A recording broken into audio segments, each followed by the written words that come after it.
คือพอมาราบีเฮาอยู่ทางประเทศไทยเลยอันเดียวกันพี่น้องเอ้ยเบิ่งไอ้เฮามื้ออื่นแน่มื้อที่พ่อสิได้ไปไถอยู่เฮือนท่าเด้ออยู่มารีท่าเด้ออีพ่อสิไปเอาเครื่องฟักของตอนจากอันFCฟังไทยเด้อมาตอนพวกลูกลูกอยากได้ยังได้จะได้เสื้องามเนาะโอเคเดี๋ยวนี่พ่อสิเอาหันนมได้เอาโดยโอเคเนาะบันนี้โบนาวแล้วเนาะบันนี้เนาะโบนาวแล้วเนาะสร้างเฟืองเอาเนาพุทธะพุทธใส่สร้างเฟืองนี่เนาะอันนั้นมันคืออันนั้นมีทาง FC เพิ่นกะมาลิ้นนำพี่น้อยเนาะFC ทางเมืองทงนี่พี่น้องเนาะนี่เพิ่นก็มาเที่ยวลิ้นเริ่มแล้วเด้พี่น้องเริ่มแบบเพื่อเสด็จคักดี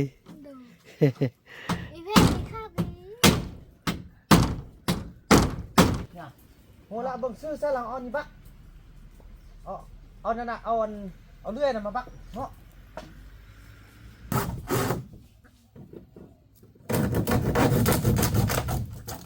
เป็นเฮือนอีกหลังเนาะโอ้โถจอมจับได้ลูกเด้อช่วยพ่อเฟือง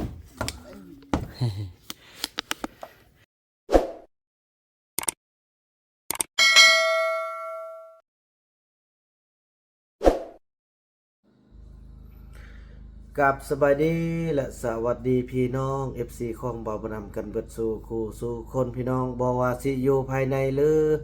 ว่าอยู่ต่างประเทศกันคลิปนี้ก็จะมาแจ้งการเดินทางเนาะแจ้งข่าวพี่น้องการเดินทางของบ่าวบ่นำและสาวนกพี่น้องสวัสดีตอนนี้พวกเราก็ได้เตรียมเครื่องอย่างต่างแล้วล่ะเตรียมจะเดินทางกันเป็นมื้ออื่นเนาะมื้อวันที่1เดือนธันวาคมเนาะซึ่งว่าการเดินทางของบ่าวบุญนำและสาวนกในครั้งนี้ก็จะข้ามไปที่ฝั่งประเทศไทยเฮาพี่น้องเนาะนั่นก็คือไปที่จังหวัดเพชรบูรณ์พี่น้องนั่นก็คือทางคือว่าแหละครบรอบ1 ปีพี่น้องเอ้ยเนาะแต่ว่าก่อนจะไปนี่พี่น้องเอ้ยบ่าวบุญนำก็จะได้ไปเกี่ยมมาเรื่องเมทัลแพทย์อีดูต้นพี่น้องเนาะคือดังคลิปอีพีที่แล้วนั่นแหละพี่น้องเอ้ยก็ถือว่าป้าเถอะพี่น้องหนาวเนาะแล้วก็FC หลายท่านเพิ่นก็เป็นห่วงฉะนั้นบ่าวบ่นำก็จะได้หลังจากเก็บเครื่องแล้วเนาะก็จะได้ไปซื้อเป็นแผ่นอัดเนาะพี่น้องเนาะหรือว่าเอิ้นกับแผ่นอัดนั่นแหละเนาะไม่แผ่นอัดหั่นนะเฮาจะได้มาล้อมให้เราก่อนที่จะเดินทางพี่น้องเอ้ยอยากก็ถือว่าจะได้มอบให้ทางบ่อเฟืองนั่นแหละว่าเรื่องของอยู่ของกินอย่างต่างแจกเงินแจกคำอย่างไว้ให้ออกตลาดพี่น้องเอ้ยเนาะส่วนบ่าวนำนั้นก็จะได้เริ่มเดินทางพร้อมโดยสาวนก2 คนพี่น้องเอ้ยบุญมีแท้ก็ยังผู้น้อยอยู่เป็นปีต่อไปเนาะเป็นปีหน้าก่อนปีนี้ก็สิมีแต่พ่อเมียก็คือบ่าวผู้นำและสาวนกพี่น้องเอ้ยจะได้เดินทางผ่านอำเภอจังหวัดนับแต่พี่ละพี่น้องเอ้ยนับแต่เข้าที่จังหวัดเลยพี่เนาะก็คือด่านนากระเส็งเนาะข้ามไปที่พูนมุ่งหน้าไปใส่วัดเขาเข้มทิศพี่น้องเอ้ยแล้วก็จะได้ไปพักผ่อนอยู่ที่เฮือนของยายสายเนาะก็หรือว่าเฮือนของเอื้อยลำไม้เนาะเป็น FC ของบ่าวบ่นำพี่น้องนี่ผู้ที่เพิ่นเอานี่เนาะเป็นเลียนพญาครุฑพี่น้องเอ้ยเนาะให้บ่าวบ่นำพี่น้องเอ้ยบ่าวบ่นำก็ติดตัวไปตลอดเลยเนาะแล้วก็จะได้ไปพักผ่อนเพิ่นอยู่พ้นเพิ่นเก็บอีหยังต่างพี่น้องเอ้ยเนาะก็ถือว่าการเดินทางครั้งนี้ก็ดีใจพี่น้องเนาะพี่กายนี้บ่าวบ่นำก่อนไปบวชเนาะปีนี้ก็สิบ่ได้ไปบวชแต่ก็เป็นการบวชพระจำนวน9 องค์พี่น้องเอ้ยองค์ละ 3,000 บาทเนาะซึ่งบ่าวบ่นำได้บันดลบันดาลหรือว่าได้บุญนั่นแหละพี่น้องเอ้ยโอ้เป็นวัดที่ศักดิ์สิทธิ์เด้อพี่น้องหลวงปู่น้อยเฮาเนาะศักดิ์สิทธิ์อีหลีพี่น้องเอ้ยปีนี้เด้อหลวงปู่เด้อลูกก็สิได้ไปแก้บะแก้บนเนาะจำนวน27,000 บาทพี่น้องเอ้ยเนาะเพราะว่าองค์ละ 3,000 บ่าวบ่นำได้บุญไว้อยู่ที่9 องค์พี่น้องเอ้ยเนาะ9 องค์ก็3,927เนาะก็ถือว่า27,000 บาทพี่น้องเอ้ยก็เลยว่าทุกอย่างก็เป็นดังที่บ่าวบ่นำพัฒนาพี่น้องก็จะได้ไปแก้บนแล้วก็จะได้ ขอพรเพิ่นตึมพี่น้องเนาะมาจักสั้นแหละพี่น้องเนาะไปพี่น้องเอ้ยเตรียมว่ากันต่อไปเนาะเก็บของเก็บเครื่องแล้วก็สิได้แม่นออกไปแต่เช้าพุ่นแหละเนาะตอนนี้ก็ตื่นขึ้นมาก็โอ้พี่น้องเอ้ยเวลา6โมงหยังละบ่ทันแจ้งถึงจะน้อยแจ้งก็สิได้บ่าวบ่นำจะได้ออกไปเอาอยู่ที่พุ่นละอยู่ตลาดพุ่นละพี่น้องเนาะสวนสนุกบ่อเฟืองก็สิเป็นมอบให้เบิ่งทางพี่แหละของอยู่ของกินกลับมาแล้วจึงจะให้บ่อเฟืองช่วยเนาะพี่น้องเอ้ยแล้วว่ากันต่อไปเนาะพี่น้องเอ้ยเนาะถือว่าตอนนี้พี่น้องเอ้ยเนาะเฮาก็ได้เดินทางมาฮอดห้านที่จะซื้อแป้นอัดเนาะไปแปลงเงินในตู้แพทย์เนาะพี่น้องคุณบอกอะไรนี่เรื่องเอาเนาะว่าจะเป็นแพนเท่าใดเนาะต้องให้ลุกไปใส่เลยเนาะบนนี้เราก็เคยมาซื้อเด้พี่น้องไอ้ตอนที่ว่าพูเนาะโอเคตอนที่ยามแม่เจวอนเฮาสวยปกเงินตอนปีกายปีก่อนตอนได้ขึ้นน้อยนะพี่น้องไอ้เนาะมาเลือกเบิ่งก่อนเด้อโทมีหลายรุ่นหลายยี่ห้ออันนี้เป็นพื้นเนาะโดยเอาอันนี้ได้แพทย์เท่าใดนี่ตัวบางแพทย์ละแสนเนาะพออันนี้เป็นห้องพื้นอันนี้เป็นเฮาแอมฟ้าก็ได้ตอนนี้เนาะแอมฟ้าได้โอเคเบิ่งจากแผ่นเบิ่งมีอยู่1 2 3 4 5เอา5แผ่นเลยเนาะเอา5แผ่นเลยเด้อเอา5แผ่นเลยได้บ่โอเคน่าจะได้อยู่พี่น้องเนาะแยกออกไปจ่ายเงินเพิ่นก่อนเนาะถึงอยู่500,000พี่น้องเอ้ยตอนนี้ก็ถือว่าซื้อเหล็กตะปูพร้อมเนาะแล้วก็อันนี้ก็มัดเป็นที่เรียบร้อยแล้วพี่น้องเอ้ยมัดเนาะเพราะว่าการเดินทางก็ไกลพอสมควรมัดให้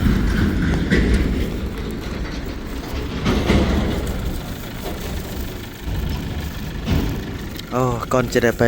ประเทศไทยครับพี่น้องเอ้ยมื้อนี่เริ่มเดินทางแล้วได้พี่น้องเนาะก่อนจะเดินทางคือเบาบ่นำว่าแหละอาจจะต้องได้ดูแลว่าเรื่องความหนาวพี่น้องของแม่ทัพแพทย์เนาะการเดินทางของเบาบ่นำเป็นมื้ออื่นเด้อพี่น้องเนาะจะเริ่มเดินทางกันมื้อนี้ก็มาล้างรถไอเฟืองแล้วก็มาแปลงเฮือนให้แม่ตู้แพทย์ตัวสำเร็จเนาะเพิ่นมัดสำเร็จแล้วพี่น้องเอ้ยอันนี้ไปแอมฟ้าเฮือนให้ทางแม่ตู้แพทย์เฮาไปพี่น้องเดินทางกลับบ้านกันเนาะพี่น้องเอ้ยลืมอันนึงเนาะลืมคอนตีพี่น้องเอ้ยโอ้เกือบขึ้นบ่ออกพี่น้องเนาะถ้าบ่มีคอนตีก็ถือว่าเฮ็ดหยังบ่ได้เด้ไปซื้อคอนตีแล้วก็เดินทางกลับบ้านกันเนาะโอเคซื้อคอนตีสำเร็จแล้วเก็บเลยจัดการก่อนเดินทางพี่น้องเอ้ย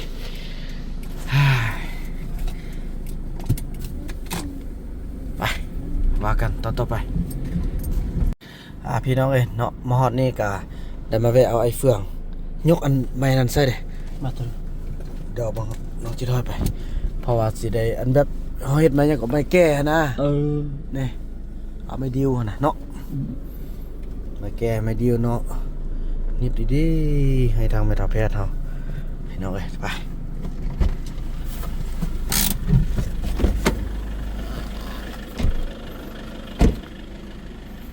เอาจาก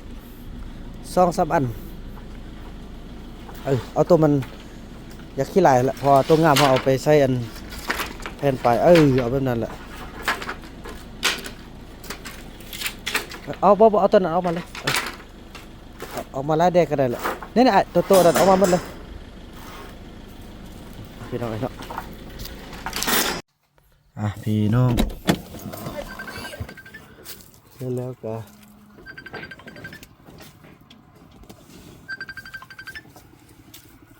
ฮัลโหล ยังบ่ทันเริ่มเทื่อหมู่บ่ทันปิ้นเทื่อนุ่มหมู่ปิ้นบ่ทันสุกเทื่อโดยโดย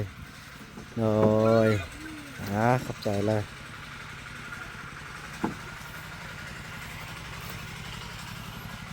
ลูกแอมเฮือนน่ะเด้อแอมอันนี้เนาะแอมเฮือนให้พี่น้องให้เน่าเด้คือพอมาราบีเฮาอยู่ทางประเทศไทยเลยอันเดียวกันพี่น้องเอ้ยเบิ่งไอ้เฮาอันนั้นเด้อเบิ่งเอาตอกสแปนลุ่มเลยนั่นแหละตอกเป็นบ่เบิ่งจับให้ก่อนพี่น้องเนาะ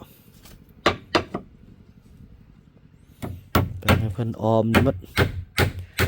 5แผ่นนี่พอบ่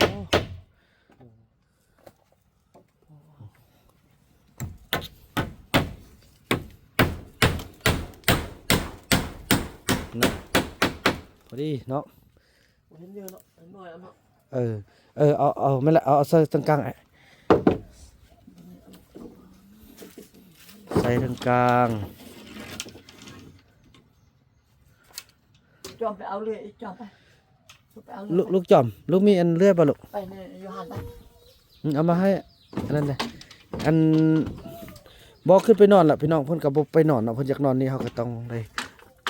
บ่แม่นบ่อยากบ่เฮากวมมันนี่เลยกวมฮอดเช้าเนี่ยเศร้าก่อนเช้าเลยพอซื้อตังอันนั้นมีแต่ตอกกลางๆหั่นพุ่นตอกอันนึงอันเห็นบ่นั่นตอกอันนึง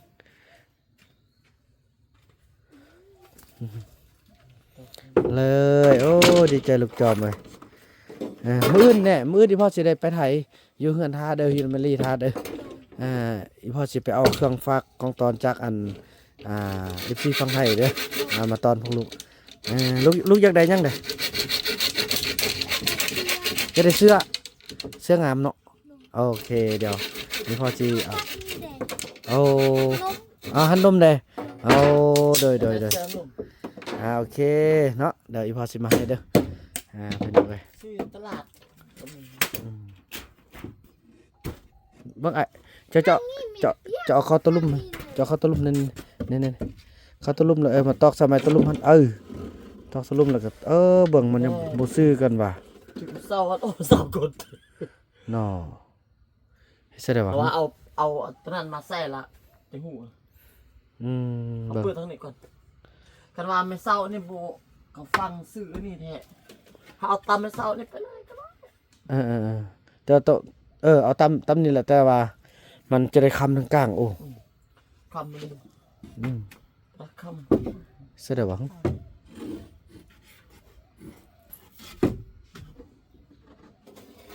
อาจารย์ซีซะเบิ่งเฮาพาเนาะเห็นได้บ่ฮะเบิ่งไปตอกตัวนั้นก็ได้ตอกตัวนั้นก็ไปตัวนี้เฮาเบิ่งค่อยสิมาคิดมือก่อนเฮ็ดแนวใดตอกข้างนอกตอกข้างนอกบ่ถึกเด้อเอาซะตอกข้างในเลยก็ได้เอาไปหุ่นตึ้มเอาไปทางกลางเลย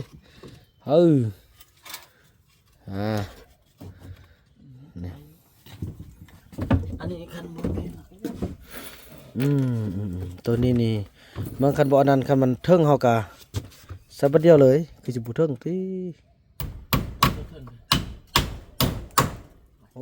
ค่อยเด้อตอกเขาจำคันบ่ได้แล้วก็เอาตัวมาตอก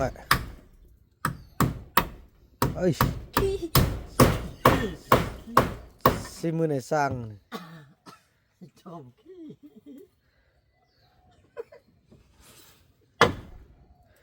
มื้อนี้ก็จะได้เดินทางอยู่พอไป2-3มื้อลูกเด้อพอสิเอาขนมแดเอาหลายๆอันลูกอยู่พอสิเอาให้ลูกอยู่เราลูกจะได้ทุกอย่างผู้ใดอยู่ป่าก็บ่ได้ผู้ใดอยู่นี่ได้นี่บาดนี่มาเบิ่ง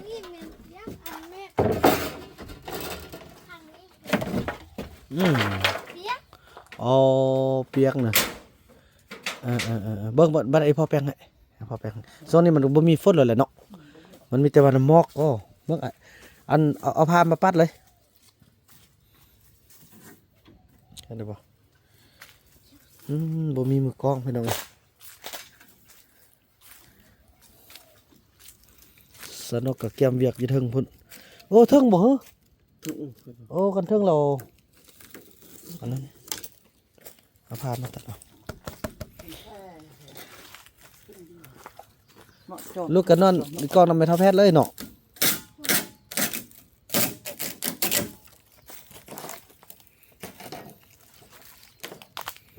ทนบ้านนั้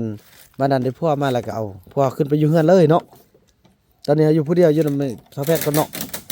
เป็นนักเลือกเองนี่พี่น้องเลือกจะอยู่เนาะเลือกอยู่นำเท่าแพทย์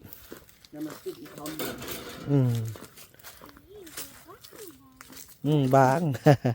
เอากันล่มสิลูก ตัดงาน แค่นั้น ถึง นะ ว่า เอาเบิ่งลองเบิ่งเนาะ นี่เป็นเนาะ เดี๋ยวเด้เบิ่งเนาะนั่นก็ได้เห็นเนาะโอ้ยบ่อนผัดเท่าจันสิ้นลมหายใจโอ้เท่งแท้เนาะ งานโอ้ยใหญ่พอดีงาน อัน ยับเข้ายับเข้าผัดเพราะนั้นหาไม่ก็ซื้อหันก็เนาะต้องเล็กคนอยู่พุ่นนั้นอยู่พุ่นใกล้บ่ตัวเลยบ่ใกล้เลย เลย เปิดอันยับไปน้อยหนึ่งมัน ไปเบิ่งกันเด้อไก่โง่ทางนี้นะกันลมเฮาเนาะหักตอกไม่ดำสิมีได้บ่บางเอาเล็กตอกนะเขาใส่หั่นน่ะเอาไม่ใส่หั่นตอกหั่นนะครับเป็นตอกหั่น แม่น ตอกเล็กนี่ก่อน เอาสองอันก็ได้อันนี้สองอันตัวนึงมาใส่พื้นแล้วตัวนึงมาใส่เด้อแบบว่ายึดมันแข็งมาบ่เอาสองอันเด้อมันเทียบกับไม้ตัวนี้เลยก็ได้พี่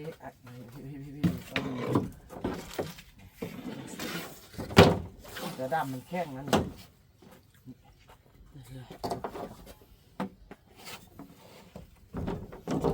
จะว่าเอาขอให้ยังวะจะว่าอันนี้ไม่ให้บ่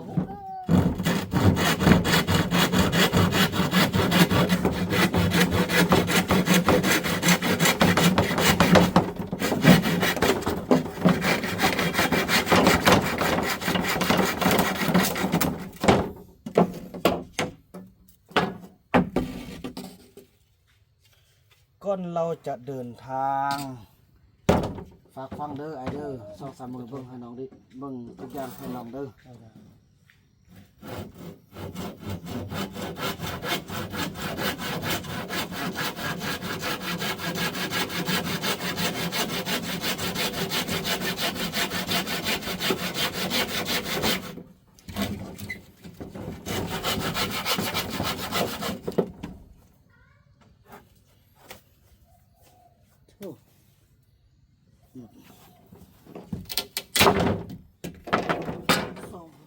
เขาไปเอาเถอะเขาไปพี่น้องเราไปกินที่สองเถื่อนี่แหละอันนี้แหละคอยว่าอันเราบ่มีลูกแล้วมันลูกผู้นี่แหละ กินยาเราไม่ลง ผู้นี่แหละเราถึง กินยาพื้นเมืองไปแล้วเลยเอาไอ้ตอกจับทั้งนั้นก็ บ่มีลูกแล้วเอายาถ้าเอาไปกินแล้วมีลูก เลยเนาะ แล้วพวกมันดีใจแท้ว่าได้นะดีใจเมียลูก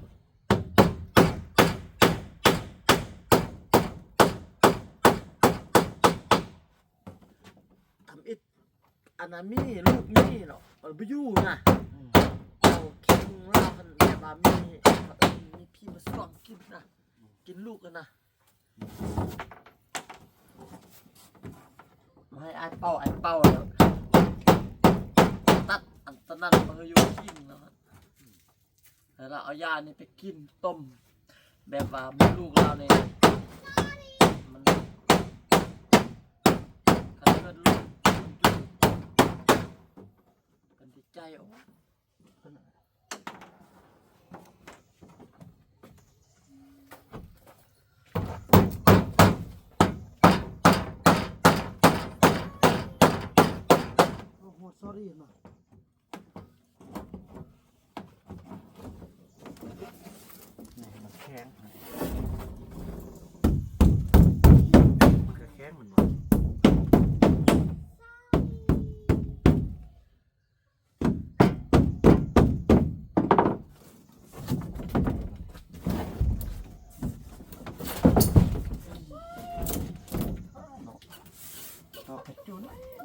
บ่เอาไม้ห้องเอาหนูนี่นะบ่ได้บ่สำเนียงได้เนี่ยอันนี้ เอามาตอกดำคนเลยเนาะ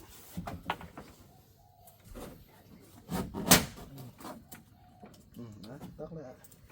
เนาะเดี๋ยวจะเอาไม้มาแนบตอก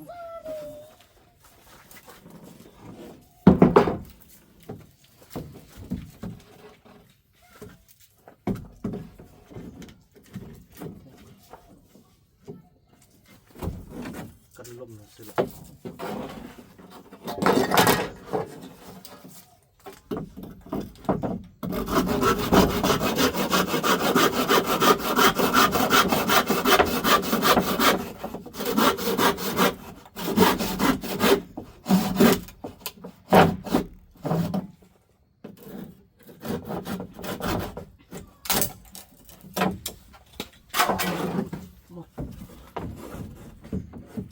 ยามบอกข้อเข้มเอาเนาะเริ่มมันบอก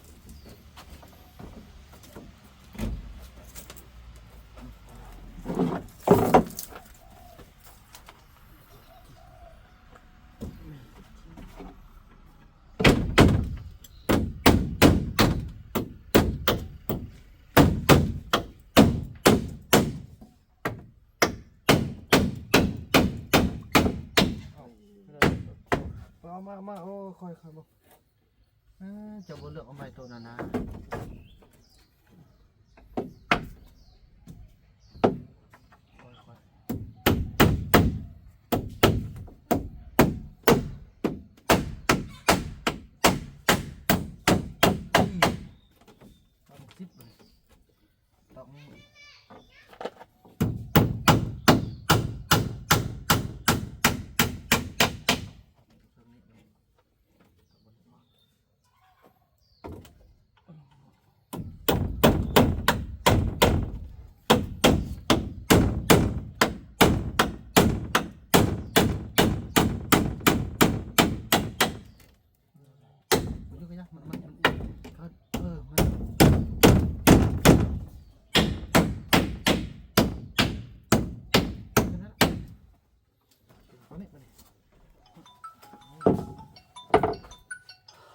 ต่อกันบ่ไม่ได้อันนี้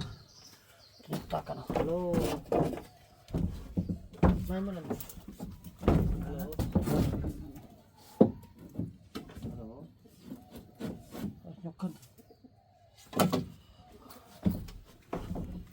ฮัลโหล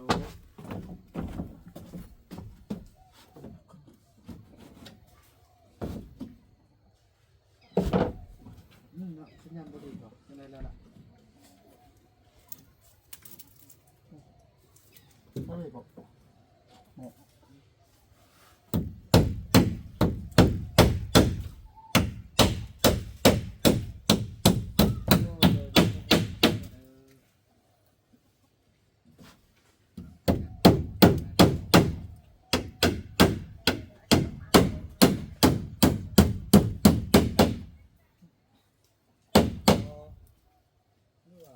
น้องมากก็ได้เอาเบี้ย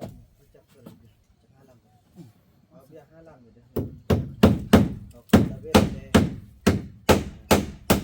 โฟมเนี่ยโฟมเนี่ย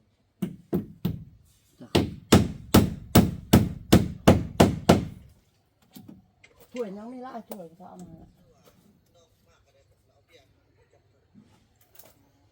เอาเบี้ย5 ลังนี่ละนี่ละตรงนั้นบ่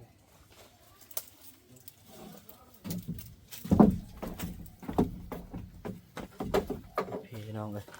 คราวนี้ก็ถือว่าสำเร็จไปไอ้ยกมาผู้เดียวได้บ่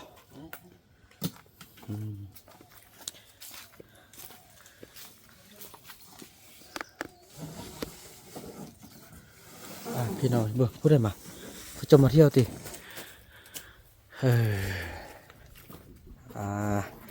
สนุกพี่น้องเนาะ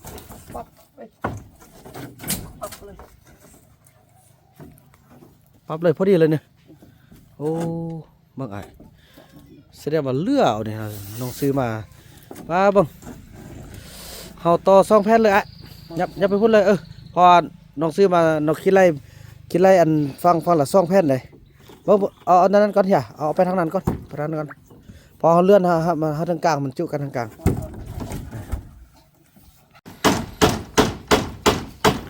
พี่น้องเอ้ยนี่สร้างเฟืองเอาเงาพดสะพดใส่ได้สร้างเฟืองนี่โอ้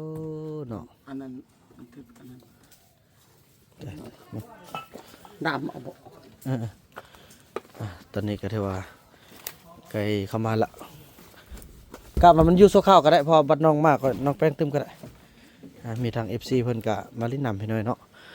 FC ทางเมืองทงนี่พี่น้องเนาะนี่เพิ่นก็มาเที่ยวลิ้นเริ่มแล้วเด้พี่น้องเริ่มแบบออกแรงแล้วเนาะมันก็เริ่มที่จะเข้ามาท่องเที่ยวกันละ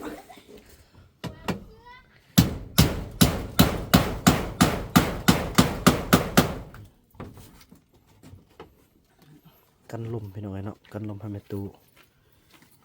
วู้ค่าดี เป็นเสด็จลูกเป็นเสด็จคักดี ดูอีเพนมีค่าดี เอาลูกโย่อะไร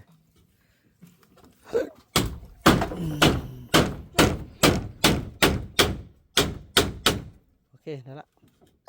รอละพอแต่มันอยู่มาเบื้องนั้นเนาะเบื้องนั้นแล้วก็จบเนาะ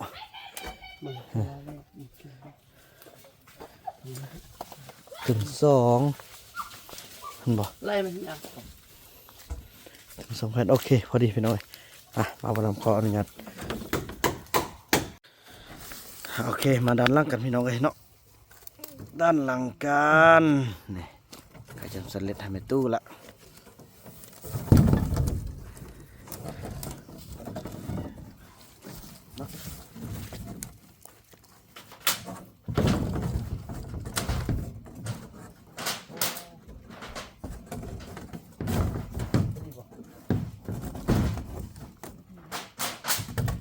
พอดีเราอยู่เข้าได้แล้วเอามาขานี่แพทย์เว้ย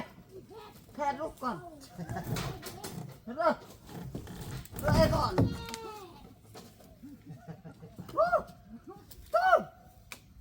ย้อนแดงย้อนคนย้อนคน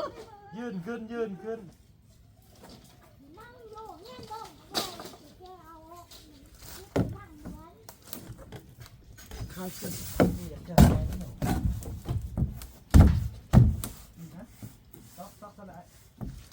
ได้แล้วฮะ ตัดแท้ๆนี่คือสมัครเสียดายไหม มัน เนาะ ได้มันฆ่าอยู่นี่นะโอ้มันฆ่าอันนั้น มันสู้กว่านั้นหรอก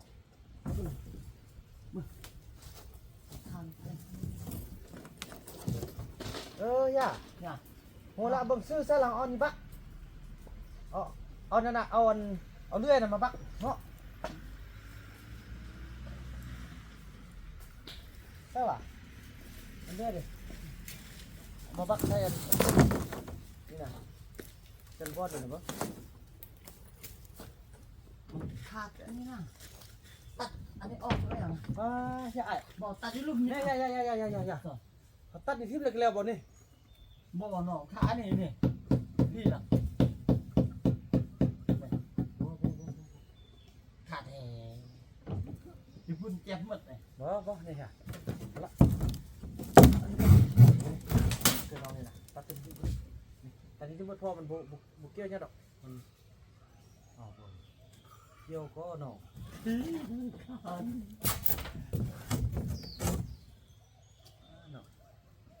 บ่ฉันก็เนาะเดี๋ยวฉันเอาบ่เอาได้อันเขาได้ซื้อนี่แล้วบ่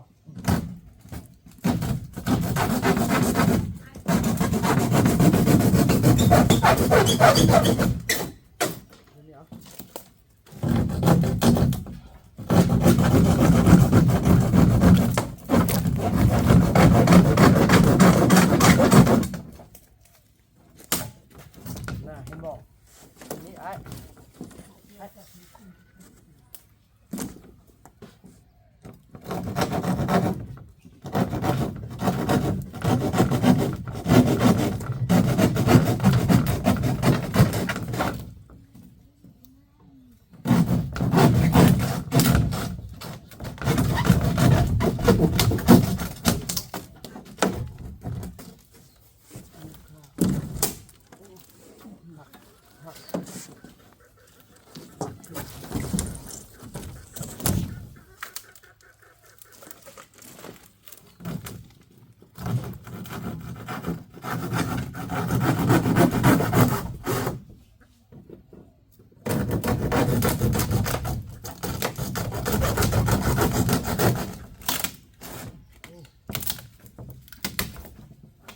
ด้บัดนี้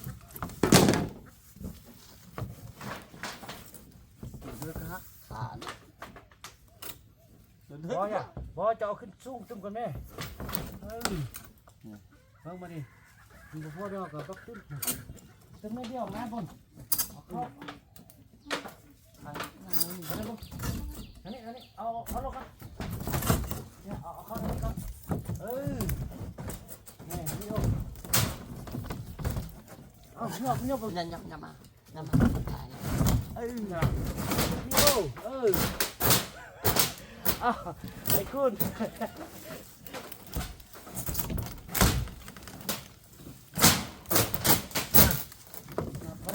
น่าปัดแต้มมันบอก ไอ้คุณมาต้องไปเที่ยวเด้อมันต้องไปกินเบียร์เด้อ มันกินเบียร์กันเลยสรุปรถไอ้เฟื่องเบิ่งอันนี้เขาคันบักไล่เขากะนั่นเลยตัดบ่งจะได้ปักคือเก้ากันเลยบักคือเก้าก่อนคิดเล่นสมเสียดายเนาะ ตัดอันนี้นะเนาะตัดทิ่มละ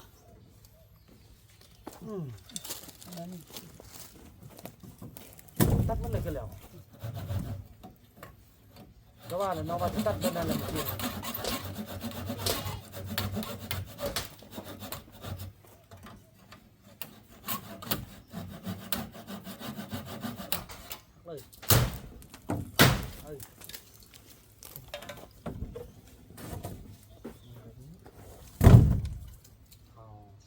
ตัดนี่มึงมาได้มาขับกลางเลย ไม่ทำกลางนี่อยู่หัน โอ้ปักคือเข้าละจะไปบนอาคารหรอกเนาะเอาดอกมาเอาดอก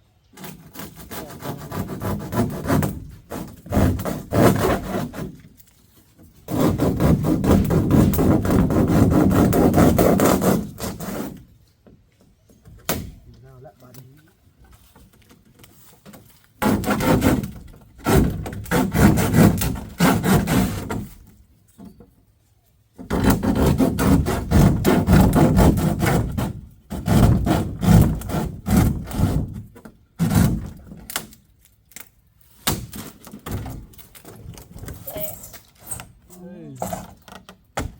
แน่นปานมันยังนี่บาดนี้ต้องเลยใส่เลยกูเลยกูต่อมาเลยเรียบร้อยพี่น้องเอ้ยนั่นเป็นเฮือนอีกลังเนาะโอ้โถ จอมจับ จำได้ลูกเด้อซอยพ่อเฟือง ไอ้คุณนั่นโอ้ ไอ้นู่นเด้ไอ้นู่นเด้ นู่นไปป้านแล้ว ไปป้าแล้วอ้าว เศร้าพูดแล้วไปป้านแล้ว เน่โอ้พี่น้องดีใจปีหน้าเด้อลูกอันมีอันมีบัตรอันพาสปอร์ตก่อนอีพ่อสิพาลูกไปเที่ยวไทยเด้อเป็นอีพ่อไปก่อนเด้อไปเอาเครื่องมาให้ลูกเด้อ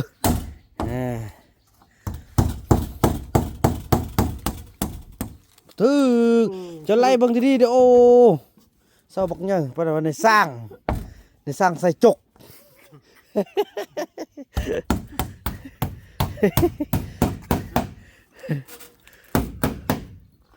อ้าวอันนี้มันเนี่ยบ่แม่นพระเจ้าจันทร์เอาของดีไว้หวะ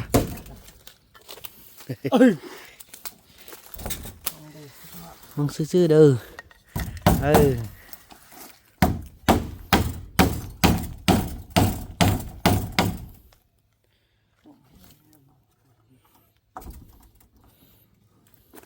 ก็สิบ่หนาวเพิ่นแล้วบัดนี้ลมบ่พัดมาได้บัดนี้ตอกทางเช้านี่ก็ได้ละโอ้ย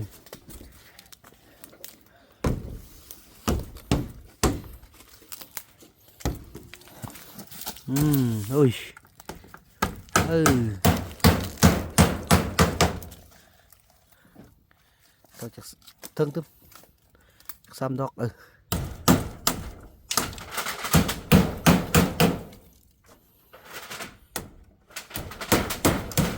โอ้สำเร็จนั่นละมันนี่นะสัวขาวลูกมาลูกชิแป้งให้ตึม บัดนี้บ่หนาวแล้วเนาะบัดนี้เนาะบ่หนาวแล้วเนาะพากันนอนได้เด้อมันจริงบ่นั่นเด้อเป็นสิได้เป็นไข้เนี่ยบ่เป็นหยังปกติ จับมือสอง เนี่ยไอ้ตัวนั้นเฮา จับ เบิ่งบ้านน่ะบ้านนั้นก่อนบ้านนั้นสิมาแป้งมาเอาพอมันไล่เวียกได้เด้อแม่เด้อเราแน่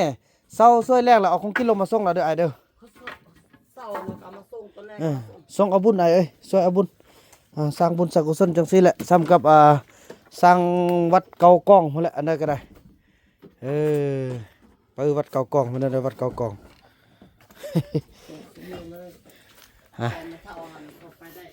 จังน้อยจังน้อยพากันขึ้นไปกินข้าวเถิงเด้อเอาไปหมดทุกคนเลยไปกินปิ้งหมูเฮ้ย สาว TikTok น้อยนี่แล้วก็เอาเมราเพชรขึ้นไปนำเนาะไปม่วนซื่นกินข้าวล้างรถของอันไอ้เฟื่องพี่น้องเอ้ยมาแบบว่าเพิ่นว่าฮับควันรถเนาะพอบ่ได้ฮับเทื่อตั้งแต่เอามา5 มื้อ 5 ยามมาแล้วก็บ่ได้ฮับเทื่อเด้อแม่เด้อนั่นเด้อเจ้านายลูกสิเอาของกินมาหากินเด้อ กินพุ่น เอาไปกินพุ่นเลยเนาะ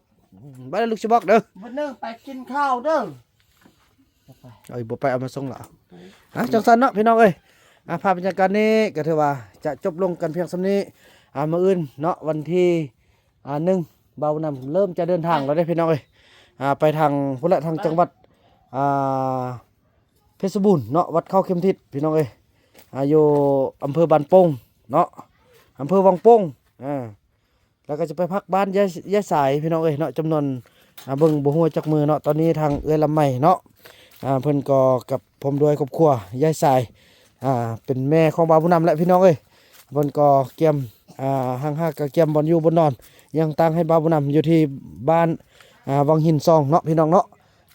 แล้วก็จะได้ไปพบกันพุ่นแล้วพี่น้องคลิปนี้บ่าวผู้นำขออนุญาตจบคลิปกันซั่นนี้ก่อนแล้วก็ว่ากันใหม่ในคลิปต่อไปคลิปนี้บ่าวผู้นำขอกล่าวคำว่าสบายดี